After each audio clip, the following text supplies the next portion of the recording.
इसी पर बात की रामपाल के वकील से हमारे संवाददाता महेश कुमार ने। रामपाल के खिलाफ दर्ज एफआईआर नंबर 426 और एफआईआर नंबर 427 के तहत हिसार कोर्ट ने अपना फैसला दिया है। रामपाल को बाइज्जत बरी करने का काम किया गया है। हमारे साथ इस वक्त मौजूद है रामपाल के वकील एपी सिंह जी। एपी सिंह जी, आज कोर्ट के अंदर क्या कार्रवाई हुई और किस तरीके से इस केस को आपने आगे बढ़ाया था?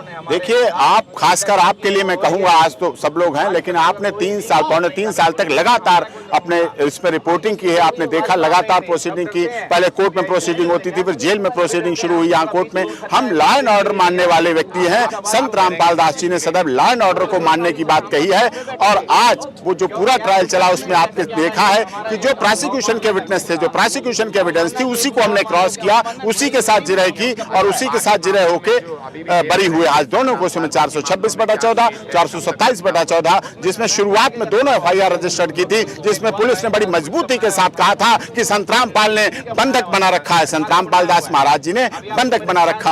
ये पूरी तरह से गलत था, हम लगातार कह रहे थे और संत रामपाल दास जी महाराज जी ने भी ये लगातार कहा है कि सत्य परेशान हो सकता है, पराजित नहीं हो सकता। आज सिद्ध हो गया संत रामपाल दास जी महाराज के वचनों से। और मैं आपसे भी अनुरोध कहूंगा, यदि हिंदू सभ्यता संस्कृति को बचाना चाहते हैं तो जो आप न्यूज चलाते हैं, जो प्रिंट मीडिया, इलेक्ट्रॉनिक मीडिया चलाते हैं, उसमें पूरा संत रामपाल दास जी महाराज लिखे, जिससे हमारी देश की सभ्यता विदेशों में बदनाम हो। बरी होने के बाद तो आप लिखिए, कम से कम आपने पीछे नहीं लिखा, कोई बात नहीं, लिखना आप लिखे। वीडियो कॉन्फ्रेंसिंग के जरिए रामपाल जी ने अपना क्या पक्ष कोर्ट के सामने रखा?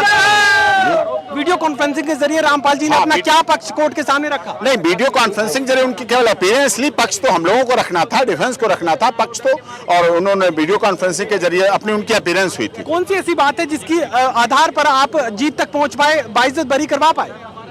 जो प्रोसिक्यूशन ने झूठी कहानी बनाई थी, जो चार्जशीट मनगढ़ंत की थी पूरी तरह से, वो पूरी फार्स थी। हम शुरू से इस बात को कहते चले आ रहे हैं, हम शुरू से इस बात को कहते चले आ रहे हैं और ये हमारे लिए उन्हीं की जो एविडेंस थी, हमने उसी को क्रॉस किया। जो उनके विटनेस थे, हमने उन्हीं को क्रॉस किया। जो उनकी चार्जशीट थी, हमने उसी में की बताई कि आपने गलत किया है, आपने ये फैब्रिकेटेड चार्जशीट बनाई है, जिसकी वजह से आपने इस कानूनी भाषा में अगर समझना चाहे तो किस तरीके का फैसला है, किस तरीके से कोर्ट ने उसे प्रोनाउंस किया है?